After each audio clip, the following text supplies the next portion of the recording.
Well, this is a moment, and I should probably stop while I'm ahead after watching that video. And I really hope none of you are hungry, because this is my moment.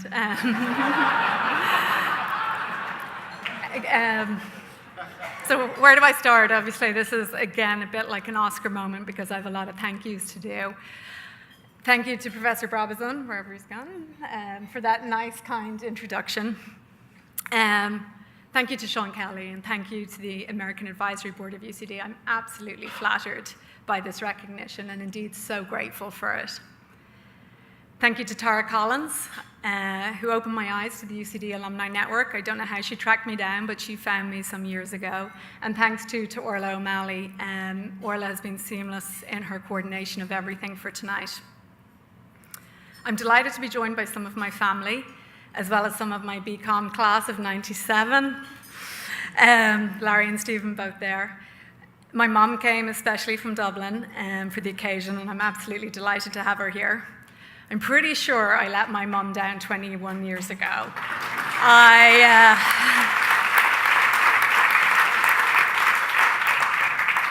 I skipped off as soon as I got my results, and I missed my graduating in absentia. So I'm pretty sure Mom thinks for a very long time that maybe I didn't graduate. She never got that photo of me in a cap and gown, so hopefully tonight makes up for that, and she knows that I am indeed a graduate of UCD. I'm one of 6 kids, 5 girls, and then finally our much-awaited brother arrived, Barry, who's also a UCD alum. My sisters Joan and Mary are here, who together with the rest of my family have been a tremendous influence on my life. In the case of Joan and Mary, they opened the world up to me when they emigrated while I was still relatively young. Our dad passed away 5 years ago this January, and I know he would have loved to have been here in the Metropolitan Club, love a dinner like this, and particularly one in which one of his children was being honored. He mightn't have necessarily understood what I did in terms of quantitative hedge fund marketing, but it would not have been lost on him that I was being honored tonight next to Aidan Connolly from Alltech. My dad was a horseman, and his best friend, Aidan, was also named Aidan. Not the same Aidan, but his best friend, Aidan, had worked at Alltech. So he had a lot of respect for the company and a lot of respect for Pierce Lyons, the founder of Alltech. And in fact, one of my first few weeks of hedge fund marketing here in New York, I got a letter from Dad with a cutout on Pierce Lyons suggesting I should reach out to him as a prospective client. My wonderful husband is here today, also a UCD alum who graduated from the BCom the year before me and then stayed on to do a master's in economics. Derek is a true partner in every sense of the word, and what his mother would describe with an equal measure of shock and awe, a truly modern man. Anything I have achieved in the last 8 years since we had our first of 3 sons could not be possible without Derek. I could not manage my career without the partnership I have with him, so thank you.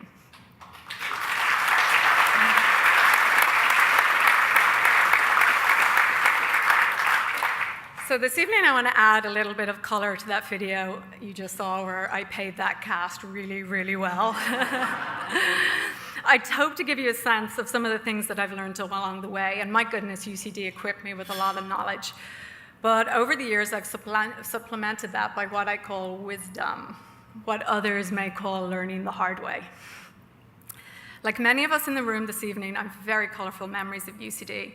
I recall lectures I didn't understand and lectures I really enjoyed. Like any good student, I hardly missed a college event, and I did the prerequisite amount of hanging around. Thanks to Carlsberg's pound-a-pint promotions, I learned how to drink unhealthy volumes of beer, which actually proved to be very helpful in my future career. Having UCD on the campus gave me ample opportunities to daydream, and of course was a convenient way to organize our J1s, which led to certainly the best summer of my life. I love the meritocracy of the US. You were taken at face value, and that worked out very well for me that summer, as it has through my career here in the US.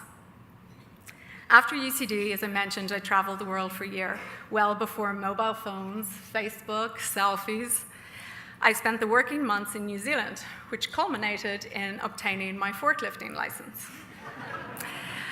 But the real valuable hands-on lesson I learned in that period was really understanding what Professor Paul Brennan meant when he talked about Maslow's hierarchy of needs. Because I had been working for willing workers on organic farms, and this one particular occasion I was in Nelson, which is in the top of the South Island, and the matriarch of the family picked me up, and we drove sort of into the evening, into the night, into what seemed like darkest, deepest New Zealand, shutting gates behind us for sheep. And I arrived to what would be my accommodation. It was an old, disused, double-decker bus in the middle of a field. This family lived a life based on barter. The mother was coming back, having worked in the hospital where she worked 2 days a week in exchange for the leftover food. So it was pretty cold at night. What I did was light a fire, and that was what I had for heat and for light, and pretty horrible leftover food to eat. And it was in that moment that I just was really sort of the end of Helen the hippie.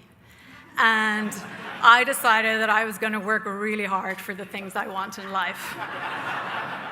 And that's got me to here. So the bulk of my first 9 years in finance were spent in various trading roles with ABN AMRO in Dublin, in London, Anglo in Dublin, and Chilton, as was mentioned earlier, a long, short hedge fund here in Connecticut. I learned to be quick-witted and very fast on innuendos. It was still a fairly wild time in finance, and regular drinking at lunchtime characterized my first 5 years at ABN AMRO. I even remember one champagne toast at around 10 a.m. on a regular weekday morning because we were celebrating a big transaction. Dublin in the late 90s and early noughties was a very special place to be. But during this time, there was a global pay freeze in 2002 at ABN AMRO. And in the middle of it, I was told I was going to be getting a pay rise. I was excited. I thought I had clearly excelled and done something quite amazing. So in the office of the head of stockbroking business, he rather foolishly read aloud directly from the letter from head office in Amsterdam that said I was getting a pay rise as I was grossly underpaid to my peers. It was backdated a few months. It probably should have been a couple of years. This was an eye-opener, the thought that at an analyst level, doing the same hours, the same work on the same desk as your male peers, that your pay could be so much less that it was notable to somebody in another country. I felt that I learned something from that event, but I remained at ABN, feeling confident that the good folks in headquarters were keeping an eye out for me. And a little over a year later, I was promoted to a FTSE 250 market-making role in London. And I joined a big, huge trading room, and within equities and sales trading, there was a team of 60 people. I was the only female. So it certainly made for a very interesting Christmas party. My next nugget of wisdom was going to be one that would change the course of my career. Professor John Hogan, who I believe taught corporate finance, was a very dapper lecturer who at the time worked at Rita Stockbrokers, which later became ABN AMRO. I recall the successful man suggesting that in our youth we should take on leverage and invest, and in time this compounding effect would effectively lead to riches. So on arrival back from my world travels, I borrowed £5,000, because there was pounds back then, from the Ulster Bank in what the manager described as educational purposes. And I bought a share portfolio. This was the late 90s, and I was so excited for the development of the internet. I bought names like Iona, Trintech, Baltimore Technologies. And I made money, and I lost it all in the internet collapse. With that lesson learned, I saved more. And I put all of those into what I thought were safe stocks, like banks. And we all know what happened to those in 2007 and 2008. So that was another portfolio that I thought was much more conservative, and that was pretty much wiped out. So serendipitously, my career had suddenly found purpose. It was no longer a job. It was to become something I deeply cared about because I found through the losses the importance of diversification. So since 2008, I have been evangelizing to people on the importance of portfolio diversification and hoping as part of this they will consider some of the products that I market. As mentioned, in early 2008, I set up Celtic Advisors, a registered broker-dealer to market the Irish investment manager, Abbey Capital. Abby subsequently bought my business, and I became head of Abbey Capital's US business. Over the 10-year period, I built a team, and together we grew their asset base from $800 million to $4 billion, with 80% of the revenues in the US. Thank you. I've had the pleasure of speaking throughout this country to firemen, to teachers, to policemen wearing guns, to all types of unions, investment professionals, millionaires, billionaires, and even the president's daughter. I have loved what I've done. I have loved the team I worked with, and I have loved making a difference and feeling that I've helped someone protect the portfolio that they built a lifetime trying to achieve. Excuse me. At the typical age of midlife crises, 40, I was assessing my goals for the next 10 years, and I felt it was important for me to make a change. So coincidentally, around this time, I got a call from somebody representing Kapos Capital. So over the course of several months, I got to know them. I liked their pedigree, I liked where they were in the life cycle of their business, and I liked their approach to investment. I've recently joined them in their journey, and I hope with passion and drive, I can make an impact on more portfolios, and through this, help to develop the Kapos business. I've mentioned some of my experiences tonight, at least the ones that are shareable in this type of forum, of what it's like working in a very male-dominated industry. I tried really hard for most of those years to just fit in, to blend in, to be one of the lads, to really not give reason to be thought of as anything different. But now, as I've gotten older, hopefully wiser, I find I don't want to be one of the guys. I can't be. After all, I'm an Irish mammy. And I've got different responsibilities that are not just to me and to my employer. This is a new perspective that I gained on the birth of my first son, Gavin, who's now 7. And this, I believe, is a really important perspective. So one of the reasons I think there is such a wide gap in the gender balance in finance is because many women don't feel like they're making a difference and drop out at relatively early stages of their career. I can't leave my 3 boys each day in exchange for a paycheck. I simply can't.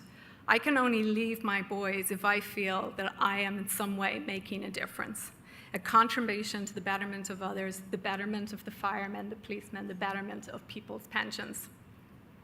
I think women have unique perspectives, just like Irish people have unique perspectives. And I think what we need is more perspectives, and so more diversity in the workplace and where decisions are made.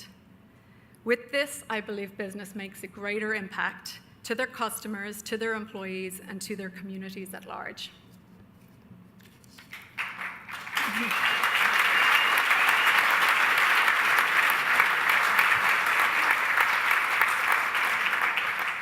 So I had the pleasure of attending a UCD lunch some years ago in association with Blackrock College. And when the dean spoke about developing leaders for the future, and the new mantra for the school, which we saw tonight, was business, imagining better, together. I love that. John Maynard Keynes wrote in 1928 about technical improvements and predicted that our generation right now would be working 15 hours a week, that we would have more time for family, more time for culture, more time for the betterment of society.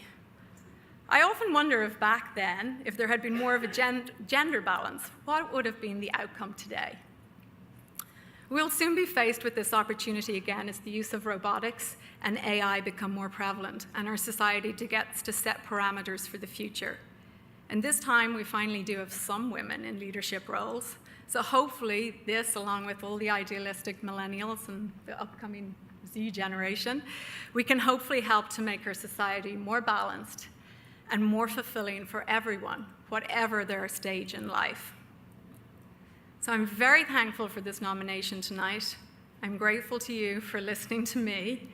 I hope that in your lives and your careers, you can think about diversification and diversity. If I can help you on either of those points, please reach out. And I certainly have some very good funds available. Thank you very much. Appreciate it.